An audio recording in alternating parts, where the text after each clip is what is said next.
नमस्कार। आप सभी का बहुत-बहुत स्वागत है आपके अपने करंट हेवन के यूट्यूब चैनल पर। आशा करते हैं कि आप सभी लोग बहुत ही अच्छे होंगे और जो आने वाला बहुत बड़ा धमाल मचाने वाला अब चीज़ें आ चुकी हैं हमारे सामने, मतलब कि जो भर्ती आने वाली है, उसके लिए आप लोग ज़ोर-शोर से अपने आप को झोंक दिए होंगे। क्योंकि देखिए, जो आगे आने वाले कुछ महीने हैं, आपके लिए बहुत ज़्यादा फ़ायदेमंद होने वाले हैं। देखिए, अभी हम ये नहीं समझ रहे हैं कि मुझे 3 साल से तैयारी करने वाले बच्चे से कॉम्पिटिशन में बैठना है कि 4 साल से भर्ती नहीं आई है, जो बच्चे 4 साल से तैयारी कर रहे हैं, उनके साथ कॉम्पिटिशन में बैठना है। यह चीज़ें बिल्कुल दिमाग से निकाल कर निरर्थक चीज़ें हैं यार, इसको बाहर करिए। क्योंकि आपको पता है, जो लास्ट समय तक टिका रहता है, वही तो असली धुरंधर होता है। मेबी ऐसे बहुत सारे बच्चे होंगे जो कि हार चुके होंगे, जो डिमोटिवेट हो गए होंगे बिल्कुल, वो कुछ दिन तक पढ़ाई छोड़ दिए होंगे बीच में, भले ही वो उनको एक तरह समय मौका नहीं मिला, लेकिन वो पढ़ाई बंद किए होंगे। अब अंतिम समय 6 से 7 महीने अगर जो बच्चा लग जाता है, वही चीज़ों को हासिल कर पाता है एग्ज़ाम से। देखिए, बहुत 6 से 7 महीने बहुत ही ज़्यादा लाभप्रद होने वाले हैं आपके लिए, क्योंकि हमें पता है कि हमारे देश में हमारी युवा पीढ़ी इस बात को भी जानती है गहराई से, क्योंकि राजनीति तो हमें करना नहीं आता, लेकिन राजनीतिज्ञ देशों में रहकर इन राजनीतिज्ञों से, चीज़ों से, कूटनीतिज्ञों से हमें बहुत सारी चीज़ों का अंदाज़ा लग जाता है कि हमारे राज्य में तो ऐसा कुछ नहीं देखने को मिला जब चुनाव हुआ, लेकिन हमारे केंद्र शासित, शायद इसी वजह से राज्य में यह चीज़ें नहीं देखने को मिली, क्योंकि केंद्र के चुनाव के समय केंद्र में भी लोकसभा और मतलब एक तरह से बीजेपी और राज्य में भी बीजेपी। अब दबाव बना हुआ है क्षेत्रों पे, क्योंकि एमसीडी का चुनाव में लोग हारना एक तरह से दबाव बहुत भयंकर रूप से बना है, तो इतना मान लें। और कोर्ट की तरफ से भी आज़ादी, मतलब एक तरह से भयंकर विस्फोटक के रूप में बातें कह दी गई हैं कि भाई भर्ती कराओगे या फिर इसमें भी मुझे ही हस्तक्षेप करना पड़ेगा, है ना? तो यह चीज़ें थी। अब आप लोग बिल्कुल तैयार हो जाओ, 6 महीने अपने आप को बिल्कुल झोंक दीजिए। समझ लीजिए 2023 एंड से पहले यानी कि सितंबर अक्टूबर तक यह भर्ती आपको जरूर निश्चित रूप से सुपर टेट देखने को मिल जाएगी। और जैसे पिछली बार हुआ था, 6 दिसंबर को भर्ती आई थी और लास्ट मतलब 6 दिसंबर को आए थे और 6 जनवरी से एग्जाम वगैरह स्टार्ट हो चुके थे। तो बिल्कुल भी तैयार रहना, क्योंकि सरकार भी फंसाना चाहती है हम युवा को, और हमें तो एक जॉब से मतलब है, जो हमें जॉब देगा वही सरकार में रहेगा, नहीं तो फिर उसकी बैंड बजाएंगे भाई हम लोग इस बार, ठीक है? अब आज हम लोग देखिए, हम सुपर टेट के लिए 3 क्लास लगाए हैं। अभी फिलहाल में 2 ही क्लास चल रहे हैं, 3 लगा देंगे, 4 क्लास लगाएँगे। वैसे हिंदी पूरी कंप्लीट हो चुकी है, लेकिन हिंदी मैं फिर से कराऊँगा, ठीक है ना? देखिए, मैं 120 नंबर का टारगेट लेकर अपने हिसाब से चलूँगा, कहीं से आपको कुछ नहीं पढ़ने। 120 नंबर पूरे के पूरे हमारे इस प्लेटफ़ॉर्म से आपको मिलने वाले हैं। साथ में सीडीपी के लिए, पेडागोजी के लिए भी हम भयंकर रूप से कुछ चीज़ें सोचेंगे, ठीक है? सोचेंगे क्या, निश्चित रूप से चलाएँगे। देखिए, जो आपका ईवीएस वाला पॉइंट है, जो आपका मतलब एसएसटी वाला पॉइंट है, जिसमें ज्योग्राफी, पॉलिटी अच्छे नंबर का भाई, अच्छी चीज़ मतलब अच्छे लेवल का पूछा जाएगा, पीसीएस लेवल तक का चीज़ें आएँगी इसमें सुपर टेट में, इतना दिमाग में रख लेना। सोचोगे एक बार, अच्छे से हल्के में ले लोगे ना, तो कब हाथ से फिसल जाएँगी चीज़ें नहीं पता। कॉम्पिटिशन का लेवल पता है? अगर इस बार सीटेट वाले बच्चे अप्लाई कर दिए हैं, जो पास हो गए 1.5-2 लाख, तो 14 लाख से 13 लाख के बीच में कॉम्पिटिशन होगा बेटा। एक सीट पे कम से कम 24-25 बच्चे होंगे, धमाल मचाएँगे, तब समझ में आएगा। देखना, अब अगर मैं यह बात कर लूँ कि आपके जो एग्ज़ाम है, क्या बात कर रहा था यार? क्या बोल रहा था, देखो आप डाइवर्ट करा दिए। तो हाँ, सिलेबस मतलब बता रहा था उसके बारे में। जो आपका ज्योग्राफ़ी है, आपका पॉलिटी है, आपका हिस्ट्री है, आपका इकोनॉमिक है, आपका ईवीएस है, आपका करंट अफ़ेयर है। इसकी वीडियो मैं सुबह चलाना शुरू किया हूँ 8 बजे से। डेली 8 बजे आ रहा है। अब तक ज्योग्राफ़ी का और वर्ल्ड ज्योग्राफ़ी का लेक्चर समाप्त होने के कगार पे है। जलवायु वाला चैप्टर चल रहा है, लगभग 31 वीडियो आ चुके हैं। ठीक, वह जैसे 10-12 दिन के अंदर समाप्त हो जाएगा, फिर पॉलिटी या फिर हिस्ट्री शुरू करेंगे। उसको समाप्त होने में हमें 1 महीने लगेंगे।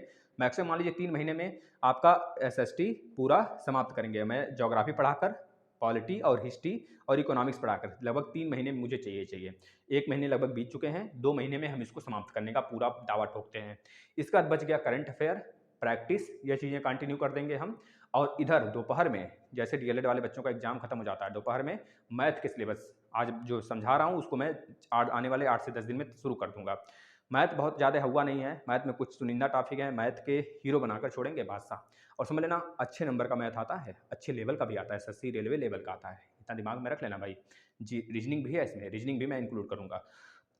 रीजनिंग मैथ वाला दोपहर में। इसके बाद एक शाम को, मतलब रात में वीडियो आती है, अभी कुछ दिन से बंद है, साइंस की। साइंस में 20 नंबर आपको देखने को मिलेगा सुपर टेट में।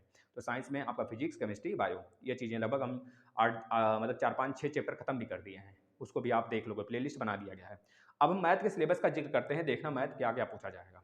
मैं जनरली बात कर लूँ जैसे जो आपके सिलेबस में दिया गया था पिछली बार, आंकीय मान, आंकीय क्षमता, गणितीय संक्रियाएं, दशमलव, स्थानीय मान, भिन्न, ब्याज, लाभ हानि, प्रतिशत, हाँ प्रतिशत हो गया, और प्लस गुणनखंड हो गया, एकीक नियम हो गए, प्लस सामान्य बीजगणित हो गया, क्षेत्रफल हो गया, औसत हो गया, आयतन हो गया, अनुपात हो गया, इसके बाद सर्वसमीकाएँ हो गई, सामान्य ज्यामिति हो गया हमारा, सामान्य एक तरह सांख्यिकी हो गया, त्रिकोणमिति के कुछ पार्ट हो गए, यह चीज़ें पूछी जाएंगी। अब उस चीज़ को आप एक एक करके लिखते चलो, मैं लिख देता हूँ, ठीक है। पहला संख्या पद्धति, लिखते चलिए, सिलेबस को अपने दिमाग में बैठाएंगे तभी जाके काम होगा। संख्या पद्धति, नंबर सिस्टम से बोलते हैं, क्या बोलते हैं? नंबर सिस्टम, नंबर सिस्टम, यह देखने को पहला। दूसरा जो हमें पढ़ना है, दूसरा जो हमें पार्ट पढ़ना है वह औसत है। औसत के बाद वर्गमूल घातांक करड़ी, यह वाला पूरा का पूरा वर्गमूल घातांक करड़ी, यह पूरा पूरा एक में रहेगा। औसत, औसत, औसत का मतलब एवरेज। फिर तीसरा वर्गमूल, वर्गमूल वर्गमूल कह लीजिए, वर्ग कह लीजिए, घातांक कह लीजिए, घातांक कह लीजिए, घन कह लीजिए और घनमूल कह लीजिए, घनमूल कह लीजिए। ये आपको एक में देखने को मिलेगा, ठीक है ना। यह चीज़ें एक में देखने को मिलेंगे हमें। इसके बाद सरलीकरण, प्रतिशत, अनुपात, समानुपात। चौथा देखना सरलीकरण, सरलीकरण मतलब कि जो आपका बॉड मास रूल होता है ना उस पर डिपेंडेंट होगा पूरा का पूरा। प्रतिशत, अनुपात, समानुपात। पांचवा परसेंटेज यानी प्रतिशत, बहुत ही धमाकेदार तरीके से ये चैप्टर कराएंगे बेटा इससे। और रेशियो वाला, ये दोनों चैप्टर अगर कर लेंगे ना तो किसी भी चैप्टर को पटक सकते हो। यह तीन चैप्टर बहुत इंपॉर्टेंट होते हैं। इसके साथ एक संख्या पद्धति, पटक दोगे सब, धाए धाए पटकोगे, किसी को सांस भी लेने का मौका नहीं दोगे, जैसे सामने आएगा धाए से पटक दो बेटा। प्रतिशत, परसेंटेज जिसे कहते हैं। इसके बाद अनुपात, समानुपात। छठा जो होगा अनुपात समानुपात होगा, अनुपात समानुपात। मैं आपसे विश्वास दिलाता हूँ एक दिन भी मिस्टेक नहीं करूँगा, बस भगवान के दया से जिंदा रहूँ, बस जिंदा रहा तो फोड़वाएंगे आपको। ये चीज़ें दिमाग में रख लेना, और आपको फोड़ना भी पड़ेगा, है ना।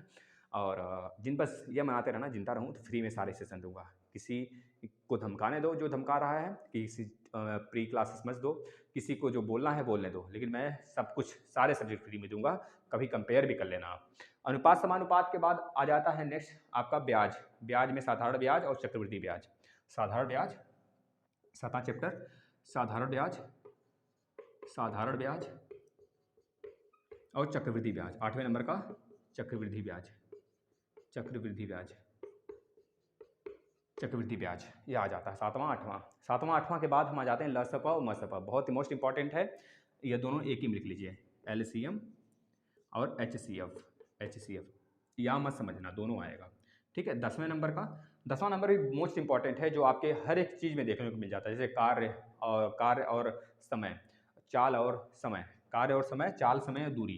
कार्य और समय लिख लीजिए, कार्य और समय, ये अलग चैप्टर है। और यहाँ पे मैं लिख देता हूँ कार्य समय के बाद 11वां चैप्टर, चाल, चाल, समय, समय एवं दूरी। चाल, समय एवं दूरी एक चैप्टर है।